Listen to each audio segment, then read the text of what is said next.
আসসালামু আলাইকুম। সকালবেলা মাত্র 2 ঘন্টার বৃষ্টিতে ঢাকা শহরের বুকে যদি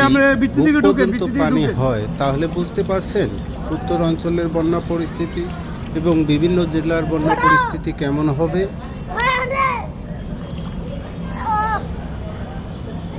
আরে দেশি এই যে সাঙও গেছে আমও গেছে কয়টা দেশি সাঙও গেছে আমও গেছে আর হ্যাঁ চালা দোয়ান শেষ